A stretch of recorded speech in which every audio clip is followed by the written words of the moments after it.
আজ আমি করব ডিমের একটা রেসিপি।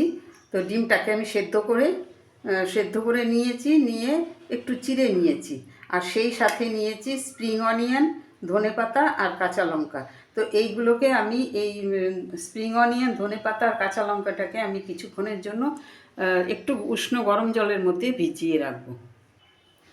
আমি দিয়ে দিলাম গরম জলের মধ্যে, দিয়ে আমি কিছুক্ষণ ভিজিয়ে রেখে তারপরে আমি এটা ঠান্ডা জলে দিয়ে দেবো, যাতে এই স্প্রিং অনিয়ন, ধনেপাতা আর সব কাঁচা লঙ্কার কালারটা যাতে ঠিক থাকে, সেই জন্য আমি এটা করেছি। ডিমটাকে একটু হালকা করে ভেজে তুলে নেব। দিলাম 2টো এলাচ, মুখটা ফাটিয়ে দিয়ে দিলাম। দেব পেঁয়াজ কুচি,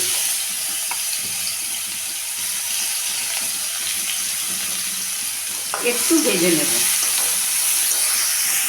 পেঁয়াজটা একটু নাড়াচাড়া করে নিলাম। দিলাম আদা বাটা, দিলাম রসুন বাটা, দিলাম 1/2 চামচ জিরের গুঁড়ো, দিলাম 1/2 চামচ ধনের গুঁড়ো, দিলাম পরিমাণ মতো নুন, দিলাম এখানে বাদাম বাটা। এটা যে কোনো বাদাম বাটায় দেওয়া যায়, তো এখানে আমি কাজু বাদামের পেস্ট দিলাম।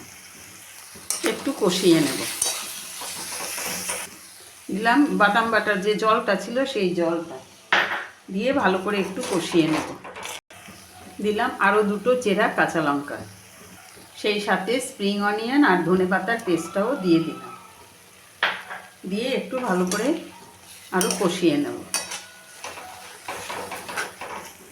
তো মশলাটা কষানো হয়ে গেছে, দেব সামান্য করে একটু জল, 1/2 কাপের মতন জল দিলাম। দিয়ে একটু ফুটিয়ে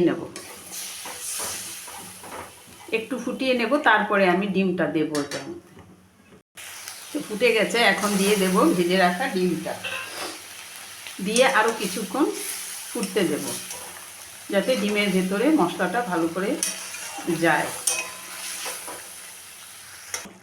দেব সামান্য করে একটু গরম মশলার গুঁড়ো, খুব সামান্য।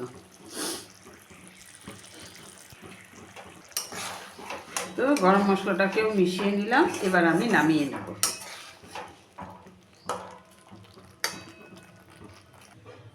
তো আমি নামিয়ে নিলাম, আমার ডিমের রেসিপি কমপ্লিট।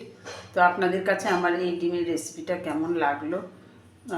যদি আমার এই রেসিপিটা আপনাদের কাছে ভালো লাগে, তাহলে অবশ্যই আমাকে একটা কমেন্ট করে জানাবেন।